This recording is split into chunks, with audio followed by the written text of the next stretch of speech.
Bom dia, queridos. Graça e paz. Agora são 7 horas e 10 minutos.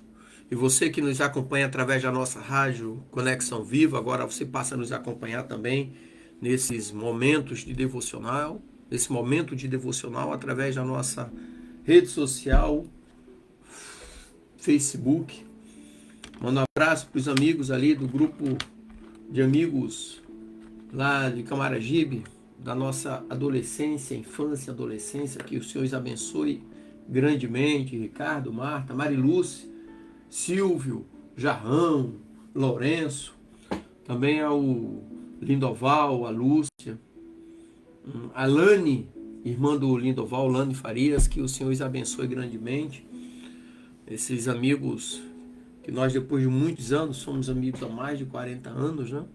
Como também os colegas que serviram na Marinha comigo mais de 30 anos, Correia, Walter e tantos outros. Deus abençoe grandemente vocês.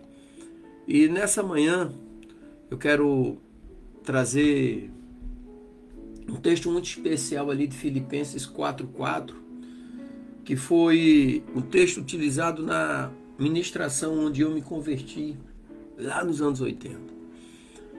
E o texto de Filipenses 4:4 diz assim: alegrai-vos sempre no Senhor. Outra vez digo, alegrai-vos. E a Bíblia diz que a alegria no Senhor é a nossa força. Então, é por esse motivo que nós vamos orar agora. Vamos falar a Deus. Eu aqui no nosso estúdio, você onde você estiver nesse momento, não precisa parar o que você está fazendo. Apenas coloca o teu pensamento em Deus e entrega a Ele a tua vida. Amém? Senhor Deus Santo, vivo, Deus poderoso, Deus Criador dos céus e da terra, ao Senhor toda honra, toda glória e todo louvor. Deus, primeiro eu quero agradecer pelo descanso da noite, por mais um dia de vida. Obrigado, ó Pai, pela sua misericórdia, que é a causa de nós não sermos consumidos, e ela renovou-se nesta manhã. Obrigado pela paz, pela proteção, pela direção. Obrigado pelo seu amor e pela sua misericórdia. E em suas mãos, ó Deus, eu coloco a minha vida, a vida da minha família, dos meus parentes, meus amigos, a vida de todos aqueles que estarão nos acompanhando nesta manhã. Eu coloco a todos como criatura nas mãos do Criador, que é o melhor lugar para nós estarmos, na mão daquele que nos criou. Ó Deus, e que neste dia seja repreendido todo espírito de enfermidade, todo espírito de desânimo, de vício, de prostituição, espírito de divisão, de vingança, espírito de inveja, de ódio, de mágoa, de rancor, e que verdadeiramente o seu Espírito Santo tome lugar em nossas vidas para nos consolar, nos confortar, nos alicerçar e nos direcionar. E se existe alguma causa pendente, amarrada na vida dos teus servos, ó Pai, na minha vida, na vida dos teus servos, eu te peço, ó Pai, pela sua misericórdia, pelo seu amor, que seja desamarrada essa causa, seja vencida, ó Pai, em favor do teu servo. Ó Deus, tira as amarras, ó Pai, em nome de Jesus. Essa é a oração que eu faço para este dia, ó Pai. Muito obrigado, em nome de Jesus. Amém. Graças a Deus. E queridos, a notícia que eu quero trazer para vocês é que ontem o nosso amigo Valério, ele fez uma cirurgia que ele estava preocupado, né? E deu tudo certo, nós oramos aqui ao vivo. Eu quero mandar um abraço também para o meu amigo Eduardo Cordeiro, grande professor de matemática. Queridão, que Deus te abençoe, abençoe sua família grandemente, meu irmão. Tá bom? Em nome de Jesus. Então o texto que nós lemos nessa manhã, Filipenses 4:4, foi: alegrai-vos sempre no Senhor. Outra vez eu digo, alegrai-vos no Senhor. Então imagina nesses dias, né? Nós estamos, por exemplo, aqui em Itajaí com 9 graus, sensação térmica de 8. Imagina essa manhã de inverno, onde uma criança acorda triste, preocupada com problemas na escola ou na família.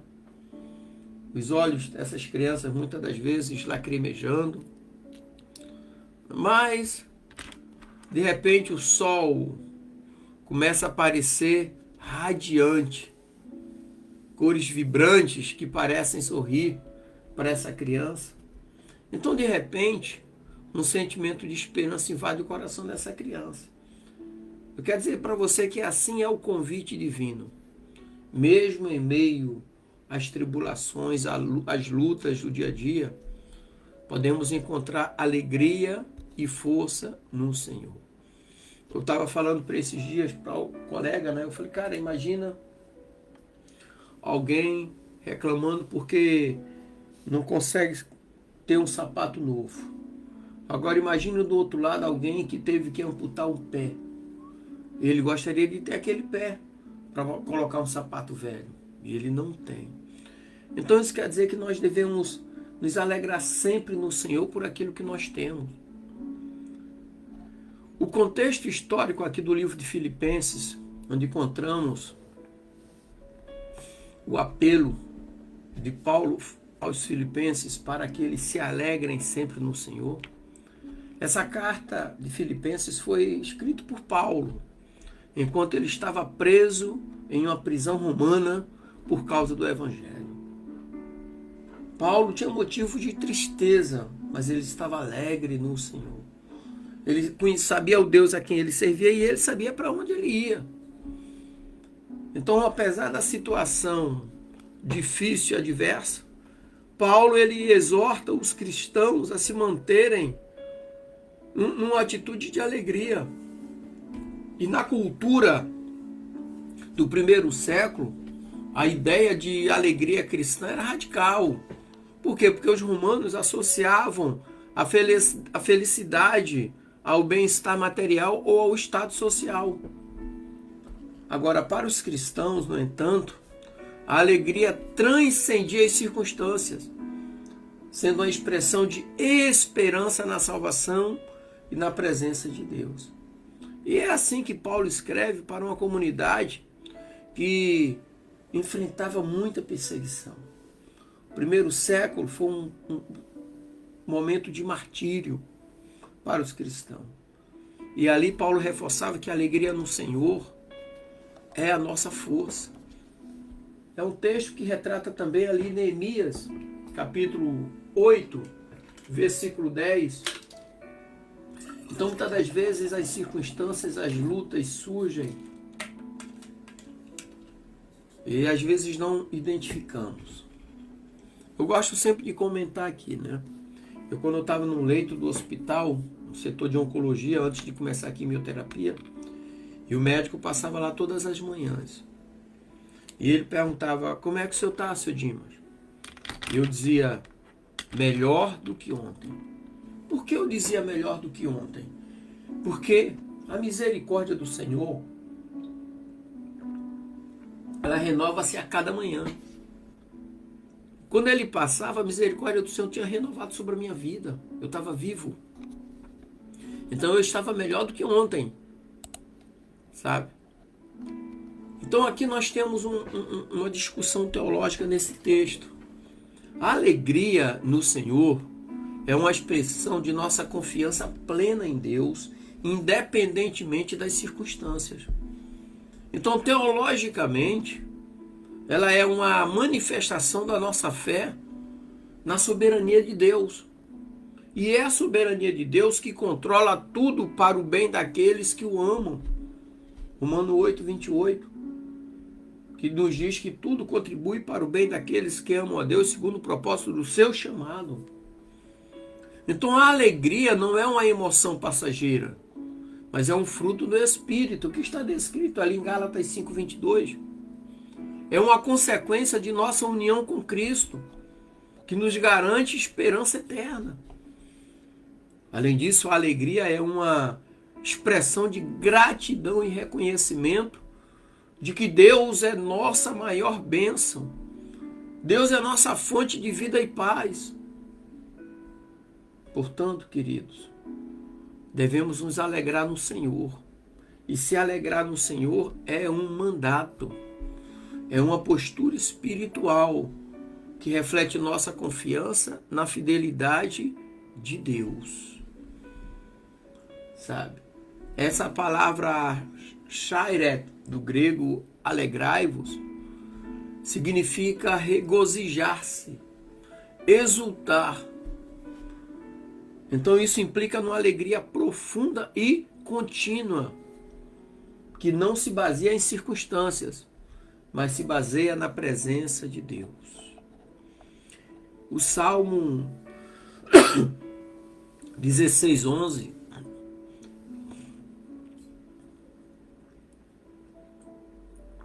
O Salmo 16:11 diz assim: Feliz sou eu que me refugio em ti. Alegra-me a tua presença. Ou a tua presença, Senhor, me causa alegria. E Neemias 8:10 diz: a alegria do Senhor é a nossa força. É essa alegria que nos mantém firme. E Romanos 15:13 diz: a esperança enche o coração de alegria e paz. E João 15:11, um texto bem conhecido, diz assim: tenho-vos dito isto para que a minha alegria esteja em vós e a vossa alegria seja completa. Então essas passagens aqui reforçam que a alegria no Senhor é uma constante na vida do cristão, do crente. Ou seja, fruto de uma relação íntima com Deus. Então, com tudo isso aqui, nós podemos tirar algumas lições. A primeira lição é que devemos cultivar uma alegria contínua, independentemente das circunstâncias. Então você deve manter um coração, nós devemos manter um coração ligado ao Senhor. Agora, isso não significa ignorar os problemas, mas confiar na soberania de Deus, para que esses problemas sejam solucionados. Segunda lição é pratique a gratidão. Agradeça a Deus por sua fidelidade, mesmo nos momentos mais difíceis.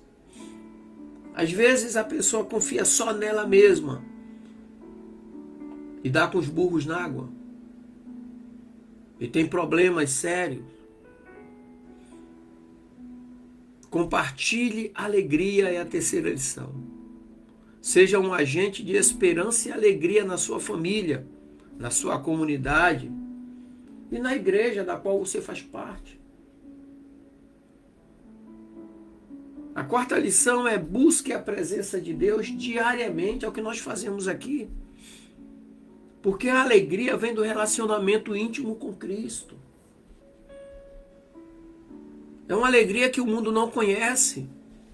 É uma alegria que está diretamente ligado ao vínculo do homem e Cristo. E a última lição é: viva com propósito. O que significa isso, pastor? Eu já li tantos livros, já vi tanta coisa. Viva com propósito. Saiba que a sua vida tem um sentido na missão de proclamar a esperança em Cristo. É o que nós fazemos aqui todos os dias. Pela manhã, segunda a sexta, e à noite às 19 horas. E sábado e domingo, a rádio fica automaticamente trazendo ministração e louvor. Então, viver com propósito é saber que temos uma missão e buscamos cumpri-la da melhor maneira possível. Qual é a sua missão? Qual é o seu chamado? O seu chamado é o seu propósito. O seu chamado é o que mantém você no seu propósito, na sua missão. Amém, queridos? Que o Senhor te abençoe, te dê um dia abençoadíssimo, em nome de Jesus. Graça e paz. E para você que está conosco,